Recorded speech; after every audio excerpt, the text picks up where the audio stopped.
Información inmediata. El Ministerio de Salud Pública confirmó los 2 primeros casos de la variante del COVID-19 denominada FLIRT en el país. Se trata de 2 ciudadanos que residen en la provincia de Cotopaxi. Vamos más allá de la noticia. Notimundo Estelar en FM Mundo con María del Carmen Álvarez. Nos acompaña el doctor Ricardo Vizueta, él es subsecretario de Vigilancia y Control de la Salud. Doctor Vizueta, muy buenas noches y gracias por acompañarnos. Le saluda María del Carmen Álvarez. Muy buenas noches, muchas gracias por el espacio que se le presta al Ministerio de Salud Pública para poder brindar información muy buena para la comunidad. Gracias, doctor. Y justamente sobre este tema, pues esta nueva variante que hasta hace poco se decía que no estaba en el país, ahora ya es una realidad, ya está circulando aquí en nuestro país con estos 2 casos que se han reportado. ¿Eso debería preocuparnos de alguna manera a los ecuatorianos? Bueno, el COVID sigue presentando sus variantes y variantes nuevas, y por ende pues debemos estar siempre alertas y atentos a lo que está pasando con este virus que circula a nivel mundial, ¿no? Recordemos que la pandemia fue algo que afectó a todos y este virus pues no se ha ido actualmente, se sigue manteniendo. Entonces seguirá cambiando, seguirán apareciendo otras variantes más conforme vamos avanzando en el tiempo, pero no por ello vamos a decir que debemos despreocuparnos, ¿no? Esta es una variante nueva, más contagiosa, no más grave como tal, o sea, no es que produce mayores casos graves, pero igual sigue siendo contagiosa. Estas situaciones pasan porque los virus del COVID van adaptándose para poder, de una u otra forma, evadir el sistema inmunológico de las personas. Por eso cambian, por eso mutan y se generan estas nuevas variantes. Más aún, se facilita el cambio cuando se encuentra este virus con poblaciones no vacunadas, ya que como no tienen anticuerpos, generan pues estas mutaciones dentro de ellos y es lo que genera que se sigan apareciendo nuevas variantes. De ahí la importancia de vacunarse. Ahora, ¿cuáles son los síntomas que se presentan en esta nueva variante?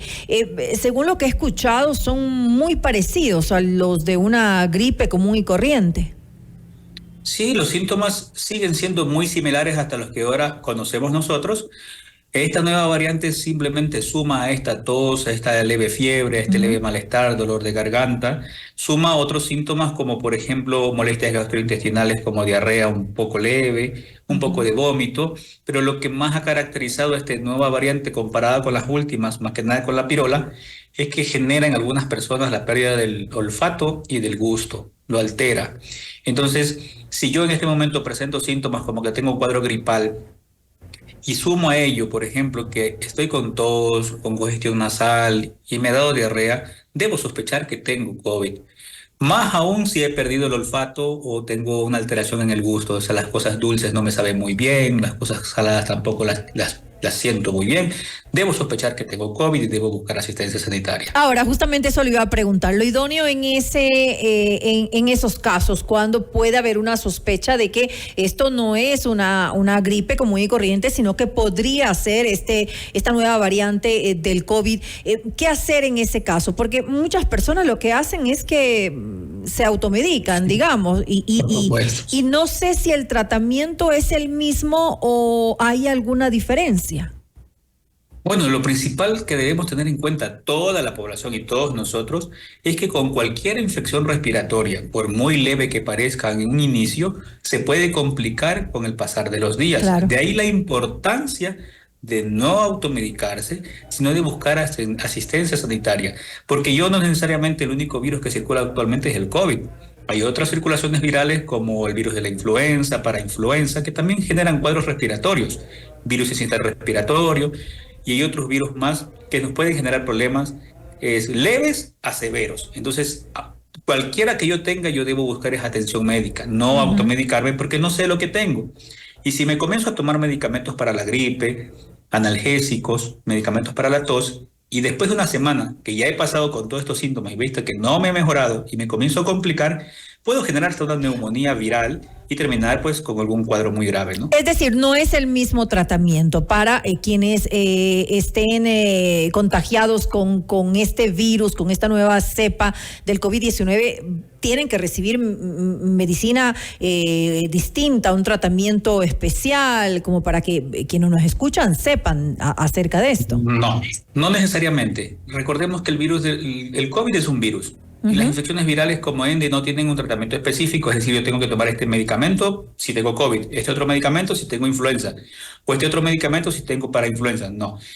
Normalmente estas infecciones respiratorias, su tratamiento son sintomáticos, es decir, debo tomar para la fiebre, para el malestar, si tengo algún otro proceso que necesite tomar una medicación, por ejemplo, hidratación si estoy con diarrea.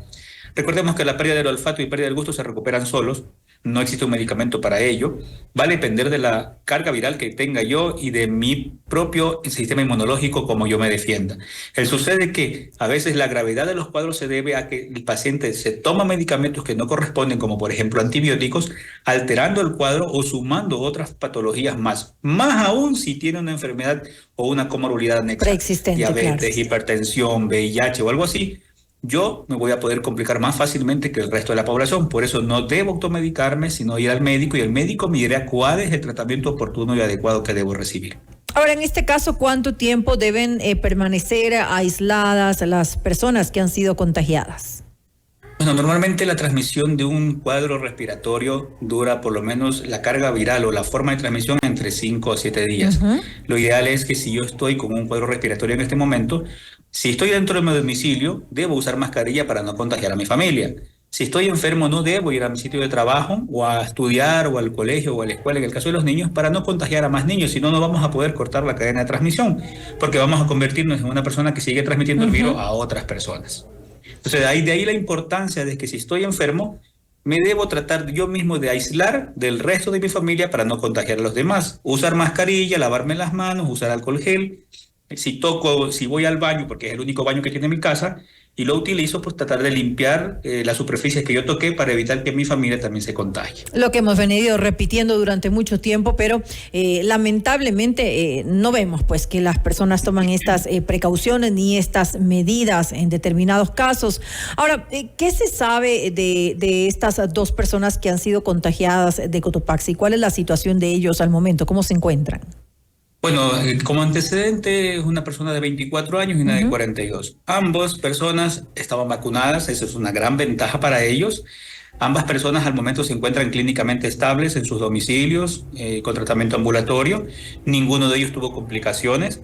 Los contactos de ellos, porque recordemos que todos tenemos familia o personas que trabajamos juntos, ninguno de ellos resultó positivo para COVID tampoco. Y hasta el momento podríamos decir que tenemos controlado el tema, ¿no? Dentro de la región de América del Sur somos uno de los primeros países que ha podido declarar que ha tenido esta nueva variante FLIRT, ¿no? Recordemos que esta es una variante que circula mucho en Estados Unidos. Sí, claro, es la cepa dominante en estos momentos en Estados Unidos. En Estados Unidos es la dominante, en nuestro país la dominante es Pirola. Entonces, siempre estos virus compiten por dominar, ¿no? Posiblemente en las próximas semanas o meses quien domine será FLIRT y Pirola pasará a ser una de las variantes que se desaparecerá poco a poco, así como ha pasado con las primeras variantes que aparecieron del Ómicron. Ahora, ¿de qué forma se va a contener esta nueva variante aquí en nuestro país? ¿Qué es lo que se ha planificado, ya conociendo que además es de alto contagio? Bueno, nosotros seguimos trabajando en las mismas estrategias. La principal es siempre educar a la población en cuanto a las medidas de bioseguridad que deben seguir practicando, la que ya le he mencionado. La segunda es la vacunación, que nosotros desde finales del mes de abril hemos comenzado nuevamente a vacunar con una vacuna actualizada a la población de riesgo. Recordemos que es una vacuna no para toda la población del país, sino para aquella población que es susceptible a presentar cuadros graves por COVID. Estamos hablando entre ellos, por ejemplo, las mujeres embarazadas, los adultos mayores, las personas con enfermedades crónicas como diabetes, hipertensión, personas con VIH, personas que tienen discapacidad, personas que cuidan a personas con discapacidad, personal de salud, entre todas estas personas que son personas de riesgo. Entonces, esto es una vacuna que actualmente entra por recomendación de la OMS mismo como una vacuna del esquema regular y que se va a aplicar pues todos los años similar a cómo se va a aplicar la vacuna de influenza. ¿Qué decir ante las dudas que tienen muchas veces los ciudadanos ante la vacunación del COVID-19? Porque entre cosas verdaderas y algunos mitos también se dijeron muchas cosas acerca de los resultados de la post-vacuna, es decir, de situaciones que han vivido las personas que fueron vacunadas en determinado momento y que ha causado cierto tipo de afectaciones a su salud de una u otra manera. ¿Qué decirle a la gente acerca de esto que se ha dicho? Tengamos en cuenta que son muchos mitos detrás de la vacunación COVID, ¿no?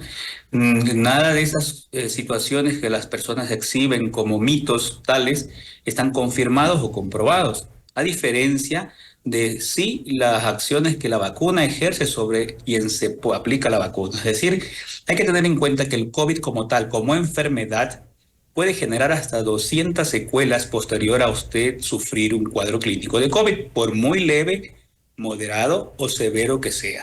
Entonces, yo no puedo asegurarle a usted que usted en este momento esté padeciendo un problema de salud X, me lo invento, un problema cardíaco, y usted me diga que es por la vacuna, cuando usted no me puede asegurar que usted no le ha dado COVID. Y ese sea un efecto secundario de los cuadros COVID que usted ha padecido, porque mucha gente presenta en este momento un cuadro respiratorio y no se hace las pruebas, ni va al médico, solo se automedica, o toma medicamentos, o toma algo casero, pasó en una semana, pero usted no sabe si tuvo COVID o no. Entonces, como no lo sabe, de aquí a mañana o un mes se vacuna, presenta después de 6 meses un problema y usted dice fue la vacuna. ¿Y cómo usted no sabe que fue ese cuadro respiratorio que presentó antes y era COVID? Es decir, serían secuelas más bien de la enfermedad más que de la vacuna. Que de la vacuna, por supuesto. Es mucho más dable que la misma enfermedad le genere secuelas a un paciente que la misma vacuna. Recordemos que el COVID, si usted se fija bien, retrocediendo al año 2020, generó mucha mortalidad a nivel mundial. Claro que sí. Y mucha gente quedó con secuelas posterior al COVID, como pérdida de olfato permanente. Y he conocido pacientes con pérdida del gusto permanente. Y no se habían vacunado, simplemente fue COVID. Personas que no tenían hipertensión y terminaron siendo hipertensos. Personas que no tenían diabetes y terminaron siendo diabéticos. Personas que tuvieron trastornos cardíacos por daño de su marcapaso natural que tiene el corazón y ahora tienen arritmia. Entonces, el COVID genera muchas más secuelas, más de 200 ya están estudiadas como tal. La vacuna no genera eso.